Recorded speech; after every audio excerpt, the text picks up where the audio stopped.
evening and welcome to tonight's edition of Resistance TV. We're considering the impact of the government's policy response to the COVID-19 crisis tonight and the failings of a market-based economy. The shortcomings of neoliberalism in responding to the pandemic have been exposed on both sides of the Atlantic over the last 12 months, and Britain's COVID death toll now exceeds 100,000, which is the fifth highest in the world and the third highest per capita. But the effect of COVID has been most sharply felt by Britain's poorest communities. And joining us to discuss this calamity are Colin, Hampton of the Derbyshire Unemployed Workers Centres and the political editor for Black Isle Media, Charlotte Hughes. Colin's having a few technical difficulties logging on, so hopefully he'll be able to join us as the programme progresses. But if we could start with you, Charlotte. I know that you've been campaigning around universal credit, but Britain's got probably the most parsimonious social security system anywhere in Western Europe, hasn't it? Yeah, it has, and it's the most punishing, I do believe, as well. If you don't conform to what they exactly want, then your chances of getting it, you get sanctioned. It's awful. It really is punishing. It punishes everybody. It really does. It's awful. Yeah, tell us a little bit about your campaign on universal credit then, Charlotte. We started campaigning around 9 years ago, when universal credit first came around. I didn't blog about it, I didn't write about it then, and it was when it first came out, and we were one of the first trial areas for universal credit. So there was trial, I use that word term loosely. There was us and there was Oldham and there was Wigan, and we started demonstrating outside the job centre because we thought it was wrong. It's not fair. We read all the literature, everything, all Parliament stuff, everything.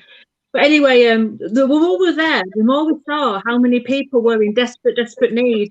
And at that time, they were sanctioning nearly everybody that went into the job centre. There was a massive rate in suicide, especially amongst men. I know people that personally I did commit suicide because of it around that time. A massive amount of people that lost their homes because of it, as a result of the universal credit, because at first we weren't taking into credit housing benefit. It was just awful. And then we saw a lot of pregnant women being discriminated against quite actively, made to go on unfair work trials and things like that. And it was then when my daughter was told she was 28 weeks pregnant, and she was told that she had to go for a job of a work fair interview over her B&Q. Sorry to mention B&Q, but it was. And she went and she did everything, even though she was heavily pregnant.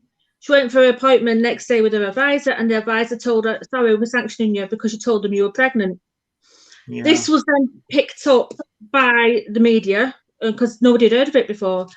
And it was taken up by dispatches, and there was quite a good programme made by dispatches about this. We couldn't get any answers on it, but she's not sanctioned anymore, thank God.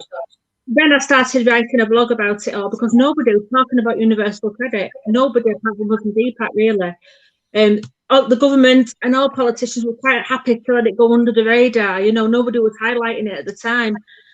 And when I started blogging about it on my blog, The Poor Side of Life, it sort of like picked up because nobody knew that people were going through this. Nobody knew that people were suffering like this. Nobody knew that we had queues and queues of people waiting for food. Nobody knew that this was happening. You know, so we did a good job of highlighting that, and that's basically what it's about. It's about any kind of economic injustice that I can see, you know, around in the DWP, the government, and disability especially, and anything, and pensioners, and anything to do with that, because they're all being wronged, and it's not fair, you know. Yeah. I mean, I saw your article in The Guardian actually about that campaign outside the job centre a couple of years ago, I think that was. But tell us about your experience then with regard to how this is playing out now in terms of the COVID crisis and how people, in your experience, are being affected. Yeah, what it has done, it's really highlighted the gap between the haves and the haves not quite a lot more. People are now realising how poor they are, and the inequalities is shining right through now. People are now really suffering from the lack of spending in public services, things that they were used to getting that aren't there anymore, I thought they were getting. There's a massive lack of information from the government, any correct information, any reliable information, so they don't know what they're doing. And that's intelligent people. Everyone they don't know what they're doing. They don't know whether they can go to see the neighbour. They don't know whether they can go to the shop. They don't know it's so unclear, Yeah. What I see now is that the rise in food inequality has risen. So we used to have like the people that weren't working or in universal credit, which are working. They were the ones that were in need of food parcels and food help. But now what we're seeing is everyone needs it. We're talking about nurses, we're talking about people in work, we're talking about people that never would have dreamt that they would need this sort of help, Yeah. And we're also seeing that lots of many people I deal with are low-income workers. So there are people that, work in our factories, work in our shops, that work in hospitals, maybe as auxiliaries and things like that. And they're on the front line, but they can't furlough. They've got to go into work. They're forced, but sometimes illegally by their employers to go into work. So that they're going into work and they're getting ill. So they're getting ill. Most are staying at home. Some of them can't go and get tests. Because they don't got the internet to order a test. They can't get to the testing station because they don't drive. So you're stuck. So this is what we're seeing, the safety net that was sort of there, and we see sort of that isn't there anymore, because you can't just go somewhere now and get help. You've got to phone them up or you've got to email them. And it's very, very difficult, like local agencies, support agencies that they could go to in the day, get a hot meal and have a chat with somebody. Or they just can't do that anymore. And they're really, really missing that. They really are. We're seeing more and more. The corporate media seem to be last waking up to the disproportionate impact of COVID on poorer households, poorer communities. I think it was BBC last night did an item on it, which was a welcome change to actually highlight the fact that the reason why Britain is one of the worst affected by COVID is because of the level of inequality. I think this was on the BBC. It's one of the main corporate media outlets anyway. And so that's an interesting development, that even the corporate media now seem to be waking up to the fact that this system that we've got in this country is actually not fit for purpose, is it? No, it's not fit for purpose. But it wasn't designed to be fit for purpose. We've got to get that clear. Yeah. The idea of having a social security system that looks after us is gone. It was the last nail in the welfare state, the last peg that has been taken out of the welfare state. And now at the moment, they're trying to persuade disabled people to go over to universal credit and other people on legacy benefits when they know that they're going to be worse off. So they're not going to get that £20 extra because they're too late in going over, but they're going to have money taken off them. They're going to get going to have to be conform more. They're going to have to go into conditionality and things like that. Yeah. So Theresa Coffey was actually saying that last week, and she was also blaming people that are overweight and they're old, so they're dying. It's their fault that they're dying from COVID. When it's their failure, it's their failure to act and to support the poorest in our communities. That's why people are dying. I mean, I think it's a factor of 40 years of neoliberalism, as I was saying at the outset, and both Tony Blair, regrettably, and Gordon Brown bought into economic narrative or ideology, should I say. And as a consequence of that, inequality continued to rise. And we've now got 14 million people, which I keep making this point, 14 million people in this country living in poverty. Many of them are actually in work. This is not people that are unemployed or unable to work.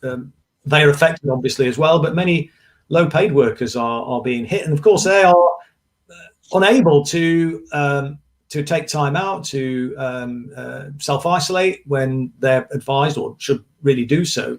And when they're on furlough, of course, things are really difficult for people because many of them are on minimum wage, which is inadequate anyway. And as we know, furlough only pays 80% of your normal income. So it is a major issue. Now, many of the people that you're working with, are they low-paid workers, or is it predominantly people that are unable to work or unemployed for some reason? Or is it a mixture?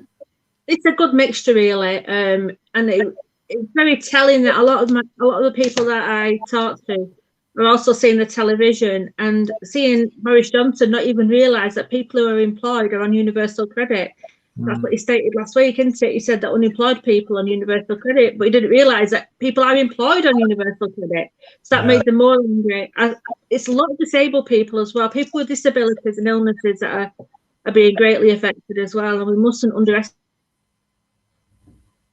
Oh, I think you're frozen. Let's perhaps see if we've got Colin. Have we managed to get Colin? Just ask our technical people if we managed to get Colin Hampton now. Is Colin on the... He's just coming in now, if you can hold on for 1 minute. Sorry. You just froze there for a moment. Just finish off what you were saying there then, Charlotte. Yeah, it's the failure of the government to address the need for people with disabilities, people in distress, the need for support for them, and the very need for when the schools are offering food, meals for children, but they've got to go down to the school to collect them when they're already ill. It's obscene, isn't it? It should be some sort of system going that these families that are in great need can actually get the things that they need. Yes. The voucher system was wanting to be implemented. They took it away the next day, didn't they? And that was just rotten. I had so many people messaging me saying, I can go to the shop again now. And I said, oh, I'm so happy for you, and then the next day it was the same again, weren't it? It was just awful. It's awful.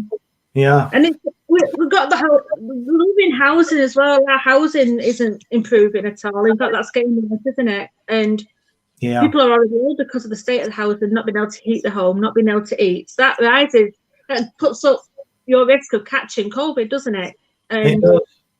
It feels like, it's a never-ending campaigning issue. I mean, I remember campaigning about fuel poverty and the inadequacy of social security when I first got involved in politics, back in the 70s. This was even under a Labour government. And, by comparison, of course, things were considerably better, but there was a recognition even back then that there was a massive gap between, people on low incomes and those on, relatively decent incomes. The difference in terms of their ability to cope with crises and things like that was immense, and it had a huge effect in terms of life expectancy and health outcomes and a whole host of other difficulties. And so that problem has just been compounded now over the last 40 years, and it's resulted in this situation that we have now, where, as we've just said, people in poorer communities are far more likely to be affected by COVID, actually, get the condition and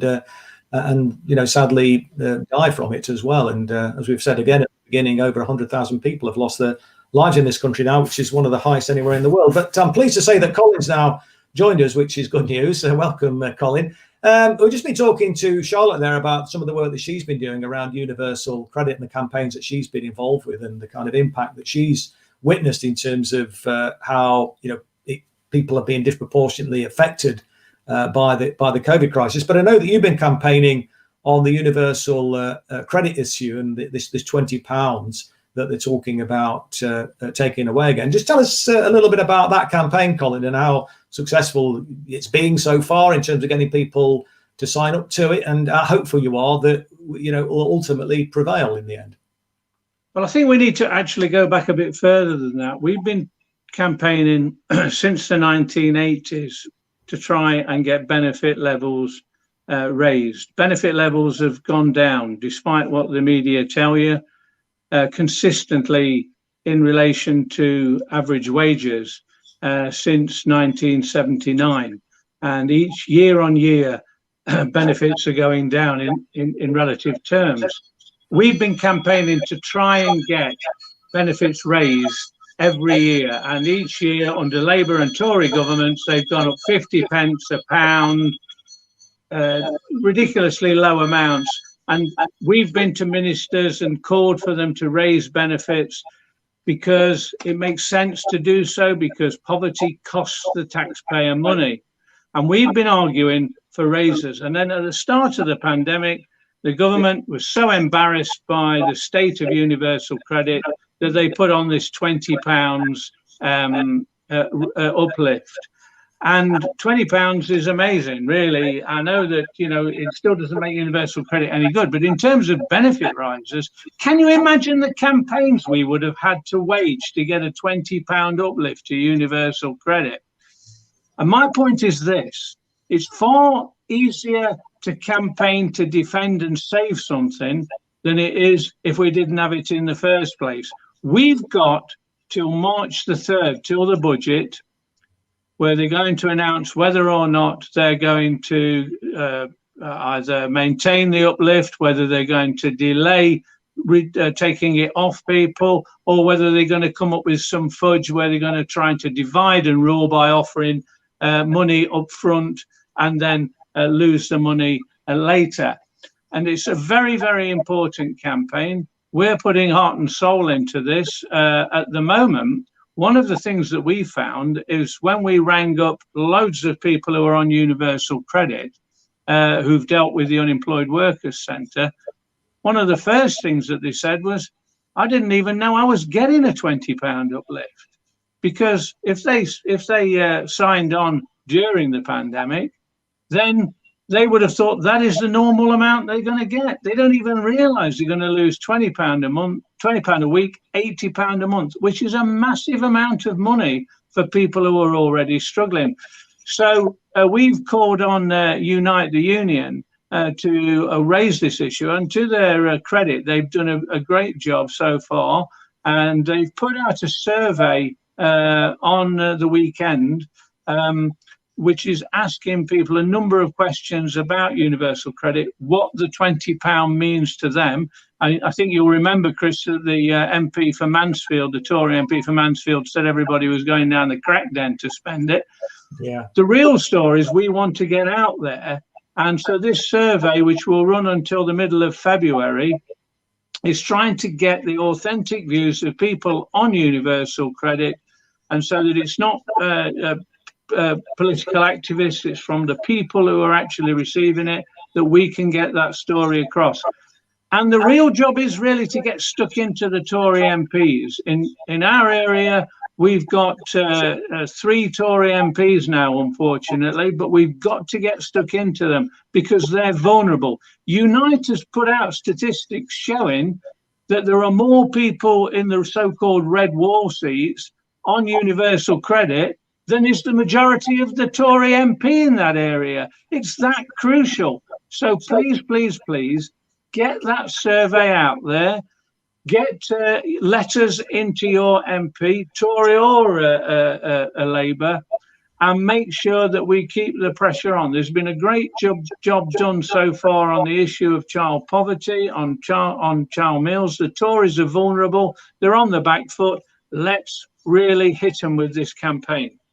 Well, on that point, Colin, as you know, we're building a resist movement around the country. We've now got regional organisers in every region, and this sounds like an excellent campaign that our regional organisers and local members all over the country could actually get behind. And so after the programme, if you could share those details with us, we'll do everything we can to make sure that survey goes far and wide throughout the entire length and breadth of the land as far as we can. You mentioned, obviously, you need to get into the Tory MPs. And what kind of response are you getting from Labour MPs in terms of support for the campaign? Are they getting behind it, or are they being a little bit tardy with their support? No. I think it's in their own interest. The Tories are vulnerable on this issue, and they're jumping on board. But I think that one of the points I want to get over about this campaign is that campaigning now is a far more difficult thing for us to do, because at one time, and I know Charlotte will tell you, we stood outside job centres and you would talk to people. And if I could just tell you a little story, when I first started at the Unemployed Workers Centres back in the mid-80s, there were veterans there of the National Unemployed Workers Movement, whose centenary takes place this year in April. And when they were campaigning, they could put an orange box outside the Labour Exchange, and there would be a crowd of usually men standing outside the Labour Exchange, and they could address them. People saw that there were other people in the same circumstance as them. They saw that they had communal and common interests with the people who were with them. If you fast forward to the Thatcher period, they'd learnt the lesson. People went in on 2-minute, 5-minute appointments to sign on. So there was never a crowd of people, despite the Tory poster with the big Q, which you'll all remember, but the older ones will remember from that period. And so even then, we were able to stand outside and talk to individuals. Charlotte does this all the time. We've done it, and you can get the information out to people and you can talk to them. It's far more difficult. Fast forward to 2021, what are we doing? People are signing on by computer and mobile phone. They don't even see anybody who's in the same circumstances as them. People tend not to read leaflets put through the door. We used to go out on the housing estates, but now we've got to get the message out, and we've got to be cute about it. We've got to have better methods of reaching those and organising the unorganisable. Most of the people who were made redundant in the first round of the pandemic and the lockdown were disproportionately young and disproportionately women. And these were people who weren't in a trade union usually, and they weren't organised. And so reaching them is going to be difficult, but it's a task we've got to undertake. Because if we don't speak on their behalf and campaign on their behalf, the right wing, the fascists, will sow discontent in their despair and lay the blame elsewhere. We've got a really big job to do, and we've got to convince the unions as well that it is a trade union issue to organise the unemployed, and it's a trade union issue to fight on the issue of benefit levels. We've got a big job to do, Chris, and if you can help, that's fantastic. Well, absolutely. And, we've been banging that drum. And in fact, we spoke to Tosh MacDonald, former president of the Train Drivers Union last week, and we were talking about that very point, actually. And indeed, Sean made the point when we had the roundup at the end, when we were listening to the viewers' comments and questions. And it is an important thing, and we do need to encourage unions to do that. And it is, I think, the future, because the days of campaigning, like you mentioned, I remember doing some of those things myself when I used to work for Derbyshire Welfare Rights in the 80s. We used to leaflet outside the Dole office, and we did some fantastic campaigning back then, and we managed to secure literally millions of pounds for low-income groups in the county back then. But you're right, it is much more difficult to campaign, but that means that we just have to redouble our efforts and, like you say, get cuter about it. But of course, it's not just universal credit. I just want to play a video now that was made by well, I think it's for the 2UC rather than Unite, which actually highlights the difficulties for workers, low-paid workers, to take time out if they're, when they're diagnosed, or if they're required to self-isolate, because the level of statutory sick pay is absolutely derisory. But let me just play this short video clip, and then we'll get your thoughts on it. If we could play that, Gaz. Statutory sick pay is too low, and it's a big factor driving the coronavirus crisis. If you have to self-isolate for 2 weeks in Germany, you get 100% of your salary. In Belgium, you get 93% of your salary. But here in the UK, you get just £95.85 a week. Could you live on that? Even Matt Hancock, the health minister, said that he couldn't. Statutory sick pay, £94 a week. Not enough. Matt, I think you'd be the first one to say that you couldn't live on that. I don't think any of us could. No. Right. Workers on statutory sick pay who self-isolate for 2 weeks and can't work from home lose on average £800. That makes it almost impossible to self-isolate because it's just too little to live on. So they have to keep going to work, and cases of coronavirus continue to rise. The government did introduce a payment to support people self-isolating, but 7 in 8 workers can't get it. To stop the spread, we've got to raise sick pay to at least the living wage. That's £330 a week. Because it's in all our interest that people can afford to self-isolate. We've seen the government shift when faced with enough public pressure. So, if you think sick pay should be higher, take action today. Sign the petition and share this video.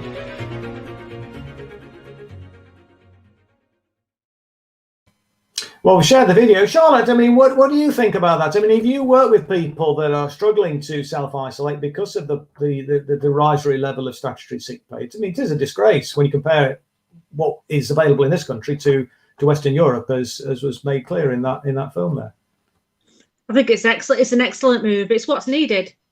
People can't afford to self-isolate, full stop. You can't afford to self-isolate, stay at home, keep your house warm and feed yourself. What do? You choose one of them, don't you? So that campaign is absolutely brilliant, and it's a message that we do need to get out everywhere, isn't it? For those that can, and for those that don't see it, we can talk to them about it. And people phoning me up, they don't really have a lot of internet, but I can speak to them. And it's important to get that out, and I think it's brilliant, absolutely brilliant. Yeah.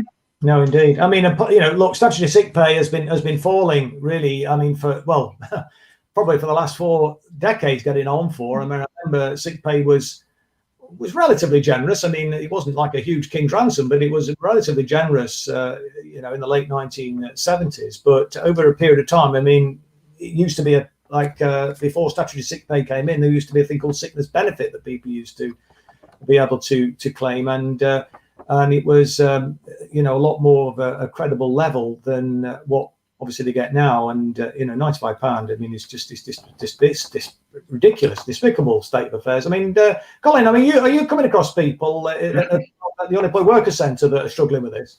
Well, I can tell you a story from today. Our office in Shirebrook, we have a migrant workers project, and you'll all know the name Shirebrook because that's where the massive Sports Direct warehouse resides.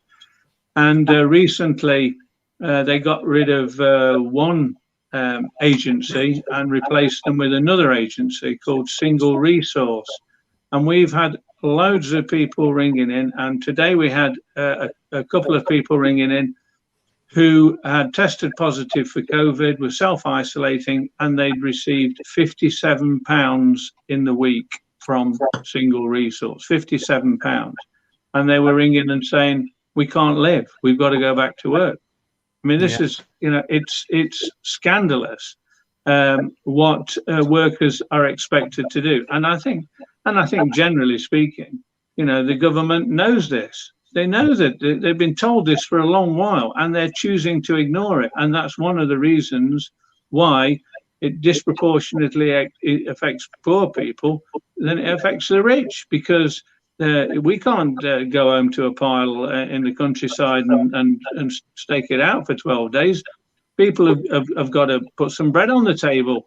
And if you're faced with those decisions, what are you going to do? And you can't blame the individuals for doing it if they're going to have the choice between work or starve. Yeah, I mean, the government priorities for a long time have been completely back to front. I remember back in 1988, and you'll remember this, Colin, when the infamous budget occurred that year, and Chancellor Lawson took £4 billion off social security benefits and gave around £4 billion to the richest people in the country when he lowered the upper rate of income tax from 60% to 40%. So their priorities, are not right. And I was just saying before you joined the call this evening, Colin, when you was having your technical difficulties, I don't know if you saw it, but it seems even the corporate media now are waking up a little bit to the effect of inequality. I think it was an item on BBC News last night, and they did a piece about how COVID is disproportionately hitting low-income neighbourhoods, low-income communities, and they raised the point about the impact of inequality, and that this has been a problem that's been building up for many, many years, and this is the consequence of it. And I know that you've been around the block a long time like me, and I guess you've seen huge changes in the social security system in that time. I mean, just give us a flavour of the sort of changes that have been brought in over that period that you've been involved. Well, I mean, in relation to what you've just said, I mean, it amazes me that the research is out there, and some of you will remember Professor Wilkinson and Pickett's book from Nottingham University. Why do more equal societies almost always do better? And nearly everything, every social problem, you can see that the gap between rich and poor and the poverty exacerbates every problem, whether it be prison populations, mental health, teenage pregnancies, you name the issue, and you will find that the gap between rich and poor is that there's such a huge correlation between countries which have that big divide and the rate of the problems that they've got. And you can see that in the coronavirus as well, and look at the countries which are suffering the most. And it's the ones which have got the biggest difference between rich and poor. And what really annoys me is that there have been times in this when we've been to see government ministers, and in the new Labour period, we've said that they've got to do something about this issue. They've got to do something about the level of benefits. They've got to do something about poverty. And they've said there's no money there. And then all of a sudden, you find trillions of pounds for the banks, and then you find equally huge amounts of money to prop up corporate Britain come the pandemic. And the people who are not getting the support are those that most need it. And what I hope is, and I hope you're right, that corporate Britain is getting the message, but somehow I think that they'll definitely want to go back to business as usual, that we can't go back to business as usual. We've got to learn the lessons of this pandemic, and we've got to make sure that those people in society who previously haven't been valued are now going to get the value that they deserve. And that doesn't mean clapping them. It means making sure that they've got adequate income and a dignified life. Yeah, it was not so much the corporate Britain I was saying, it was some of the corporate media, not all of them, regrettably, because I think many of them still give these disjointed and distorted commentary on the social security in this country, and often give the impression that it's a life of Riley on benefits. And of course, very different to that, as I'm sure you do, Charlotte, from your experience. I mean, how does that affect people, Charlotte? This demonization of people on benefits that you get in the media. I mean, what do people say to you about that? People that are really struggling and forced into the indignity of having to claim means-tested benefits and to a food bank. I mean, what effect does that have on people? It has a complete demoralising effect. A lot of people don't like saying where they get their money from, if they're on benefits of any sort. Social security, let's get it right. It's not benefits, it's social security, isn't it? They just don't know what's safe to say to people. The media has portrayed them as being scroungers, as being rubbish people, as not being successful, having too many children, not being able to work, or you must be putting it on because you're disabled. We can see you're all right to get to work, that sort of thing. So there's a lot of shame with it now that is more prevalent now than was in the old days. I mean, even myself, when I've been helping people outside the job centre, I've been called a scrounger and I've been spat at and stuff like that. So we think that things are improving, but when you speak to people and when you hear it, you even hear it on the Facebook pages and things like that, what's she doing, got any kids, why has she got kids, why isn't he working? So there's a massive stigma, even though loads more people now are joining the ranks of the universal credit claimants, of the unemployed and that, there's still that stigma.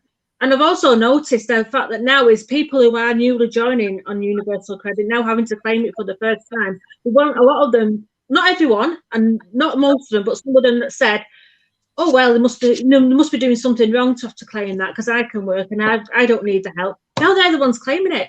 And they're the ones coming to me saying, Charlotte, do we really have to live on this much money? And I said, yeah, that's what people have been living on for years. Well, what do you expect us to do? And I said, well, you told us we had to budget, so that's what you're going to have to do, because you just get so frustrated with it at times, and you do find that, and some people have apologised as well and said, well, we didn't realise it was this bad until it hit us, and there's a lot of that in the UK. It doesn't matter how bad something is until it hits them in person, and it's really sad. At a time when we should be uniting together against this inequality, there's that big divide that's still there.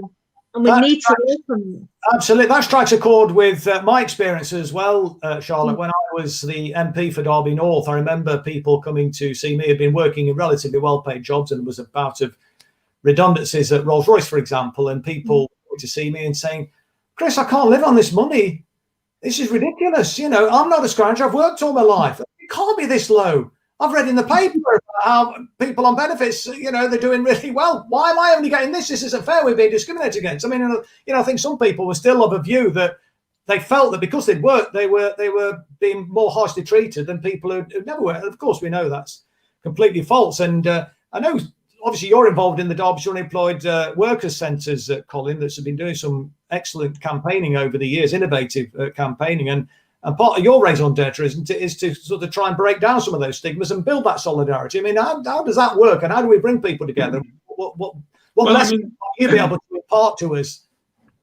I mean, this coming period is the most important period for me, because at the moment there is sympathy for people who are losing their jobs. There's sympathy for them because there's a viewpoint out there that it's not their fault. They couldn't help it. They've lost their jobs because of the pandemic, because of the economic downturn that coincides with the pandemic.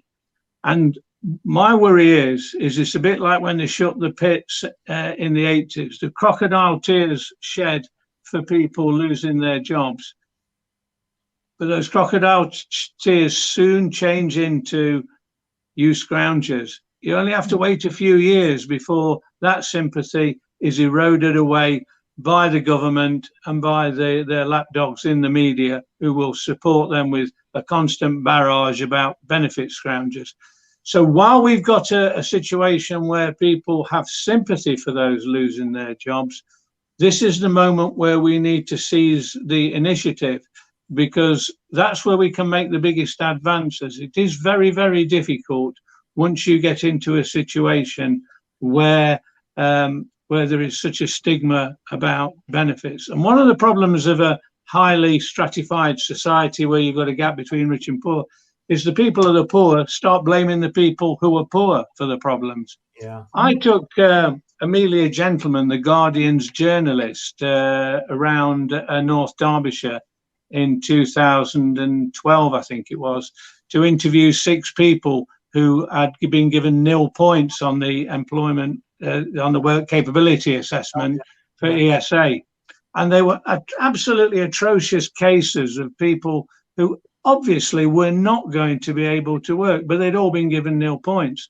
But everyone we interviewed said at the end of it, what really annoys me is there's somebody down the road who's getting benefits who shouldn't get them. Everyone said it.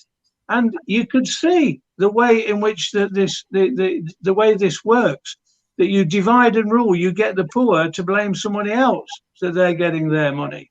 And we've got to utilize this next period to its utmost, because if we don't, they will quickly get back to business as usual. And if they do, then it's the responsibility really is ours that we haven't reached out to organise during this period. So I would appeal to anybody listening, get involved in your local organisations who are fighting on these issues. Give them the support, not just charity, same as you say. It's about solidarity between people in work and people out of work. People out of work haven't got a lot of power. They can't withdraw their labour. I mean, at the best, they could riot and burn something down. There's not a lot you can do. You really need those with power to support you. And those with power, it's in their interest to support these people, because everyone knows, it's historically shown that if there's 50 people waiting at the gate for your job, how can you get better terms and conditions? Unemployment is a trade union problem, and we must ram this point home over the coming months and make sure that every trade union and the TUC realises this and does their utmost to make sure that the unemployed have a voice and they have the ability to organise.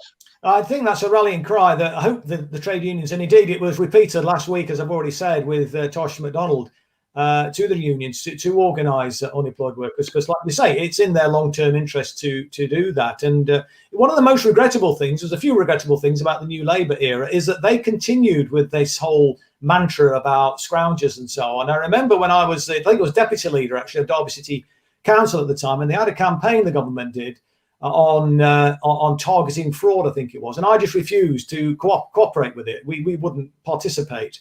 The most I agreed to do was have one poster, but they wanted us to put it on bus stops, on the local public transport, in every council facility. We just wouldn't do it. And you might remember, Colin, they had and Charlotte, they used to have a benefits fraud inspectorate, and they came and they found this memo that I'd sent saying we're not collaborating with this thing, we're just not doing it. We'll stick one poster up and that's it. And they were threatening to name me in their report and saying I was being soft on fraud and all the rest of it. And we wouldn't buckle on it. We said, we can do your worst, name us in your report if you want to, which is what they were threatening to do. And this is where I think local government needs to, step up to the plate, isn't it? I mean, a lot of powers have been taken away from local authorities, but they still have the ability to do actually quite a lot, and to not just to campaign, but to really make a positive difference.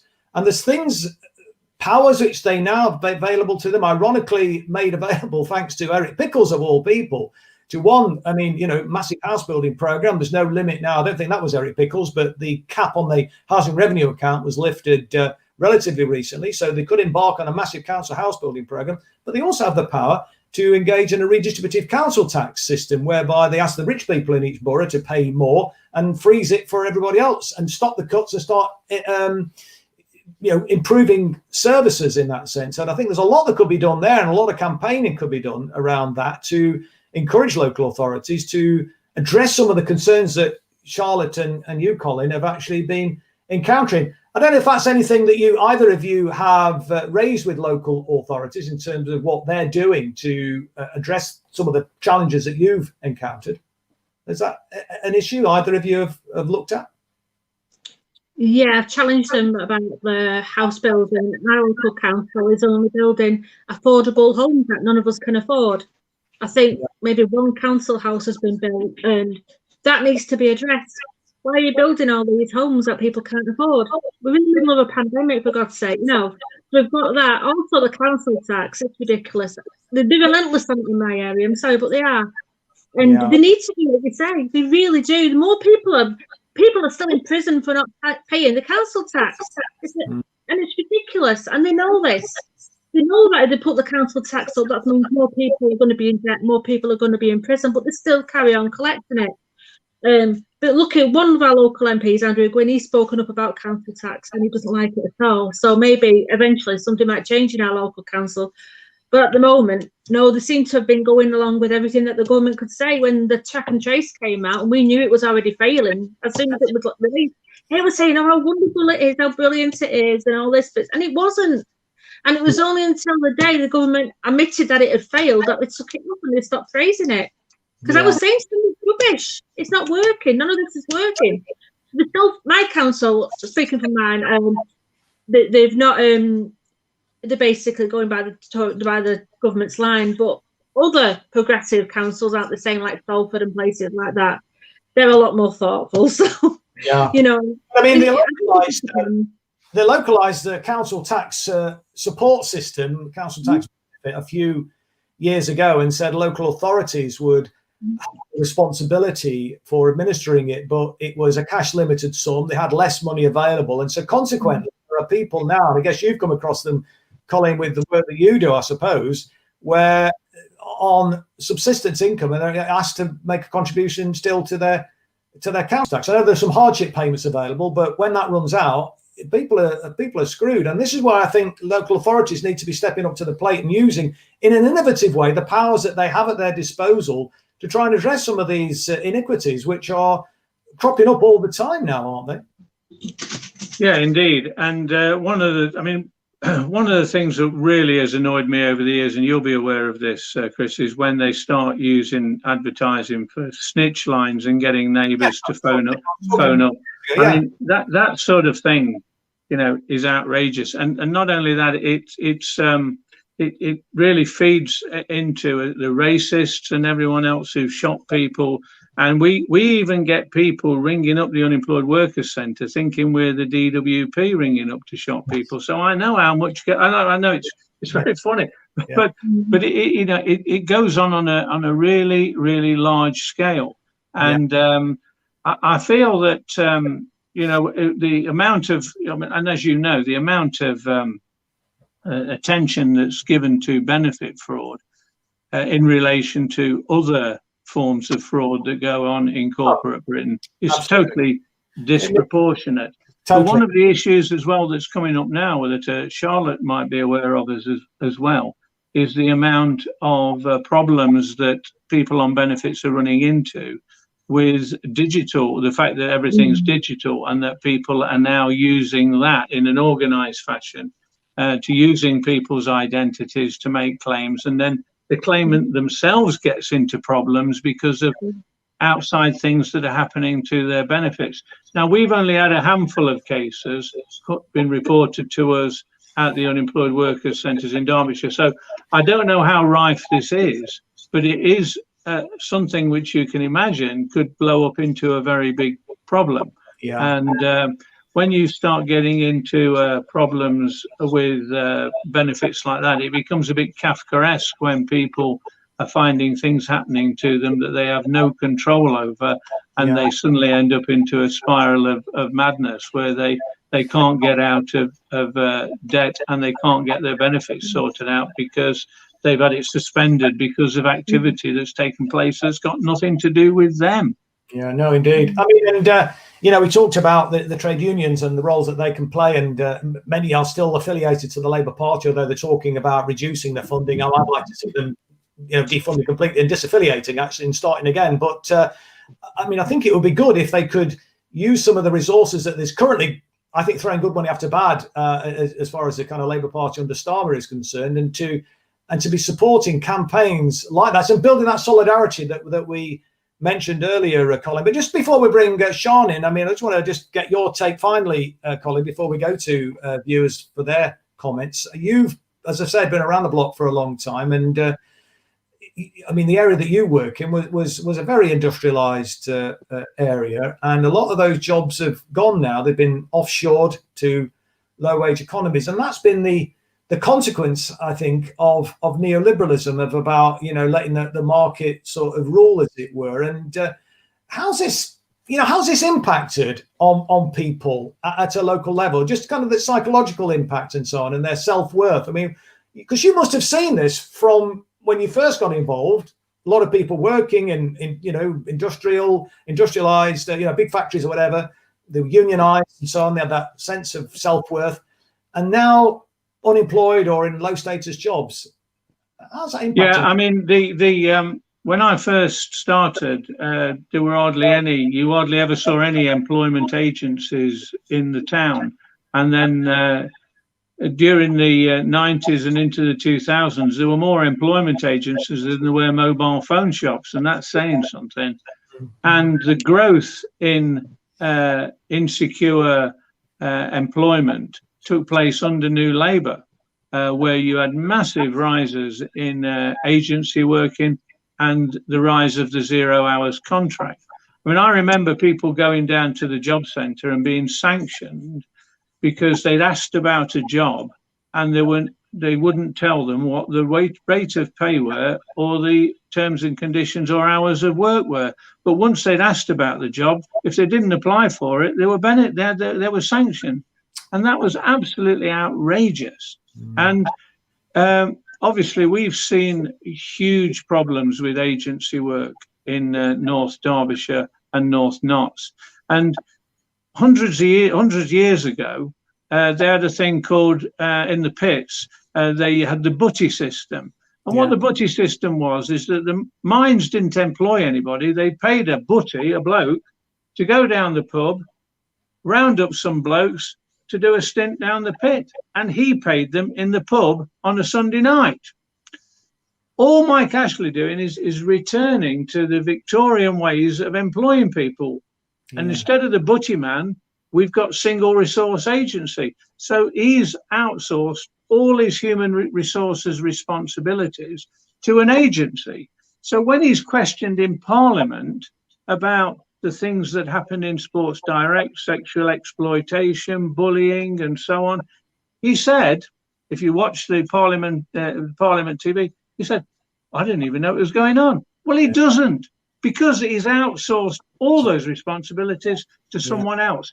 And the reason why agency work exists is to stop workers organising. That's why it happened in the pits. And they had to fight to get rid of it in the pits. And that's why it happens in the warehouses and the shops and the schools, education establishments. They're all doing it, agencies and 0 hours work. And that's why it exists, because if you're competing with your neighbour for work, you're never going to organise alongside them. And we've got to not ignore agency workers and say, oh, that it's too difficult to organise them. We've got to get in there and do it, and it's a massive job. And to be frank, the trade unions, it's a job that they at the moment haven't got the resources or really the power to be able to go and do it. But we've got to answer this problem, because if we don't, then workers' organisation will disappear in the private sector. It's gone down greatly, but it'll go even more. It's only 13%, I think 13.5% now of workers in the private sector are in a trade union. And the way to deal with the exploitation that you've identified, Colin, is exactly the same way that we dealt with it all those years ago, the labour movement. It was through collective action, through solidarity, through the trade union coming together, workers coming together and demanding a change, because nothing's ever handed down, is it, from those in power? We have to fight for it. Let me go to Sean now and just sort of get some reaction for the last 10 minutes from our viewers then. So over to you, Sean. Hi, good evening. We've had a fantastic discussion actually in the chat rooms on YouTube and in Facebook. People have been telling us about their experiences on universal credit and also trying to get universal credit. As we know, lots of people are not even entitled to it. There was discussions about statutory sick pay and how poor that is as well. Let's go to a few questions. So we had Stephen said, do you think we will see an appetite for change in universal credit now that more people are coming into contact with it for the first time? What do you think, Nala? I'm not sure about that. There's a lot more people outraged, but the change comes from within the DWP, doesn't it? And the DWP are absolutely loving it at the moment. You know, the only way this change can come is if, like you say, we act collectively and we put pressure on the government and pressure on the DWP for this to happen. Because as we see at the moment, they don't want to change anything. You know, they're even making their own staff go do face-to-face stuff. They don't even like their own staff, for God's sake. So they're not going to do it for us either. So again, it's a case of collective action, isn't it? And create more knowledge. Get more knowledge out there about how awful the system is. And if you're going to be made unemployed or if your hours are reduced and you have to claim universal credit, this is what it's like. You know, can you join us? That's the only way we're going to do things, because at the moment, Theresa Coffey's loving it, you know. And no matter how much pressure we put on her at the moment, they're just not listening, are they? But there is a chance if we all do that. And the more people there is talking about it, the more people there is outraged about it, isn't there? Yeah. So let's hope, you know. Yeah. Diana said we need a claimants union with a fully accessible website and voluntary subscription so that people who have very little or are destitute can afford to be members and get advice. So I suggested to Diana that maybe that's something Resist can look into doing, maybe signposting people to get the correct advice. I mean, years ago, Colin, there was a claimants union, wasn't there? I mean, I don't know whatever happened to that. What's the latest? Yeah.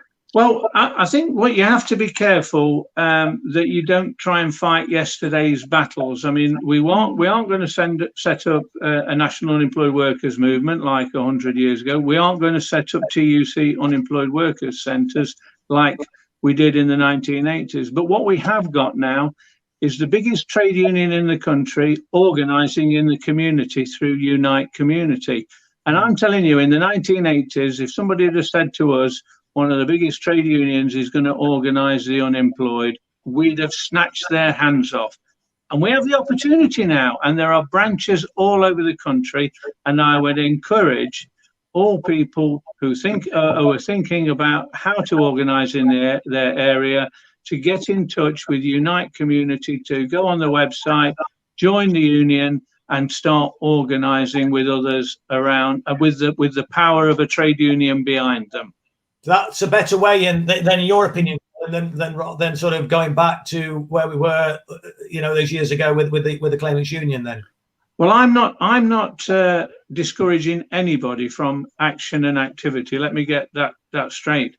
But the point that I made is that the unemployed themselves and the people who are claiming benefits in general don't have any economic power. And if your analysis of how you change things is that you need economic power, you have to have the power of the trade union alongside you.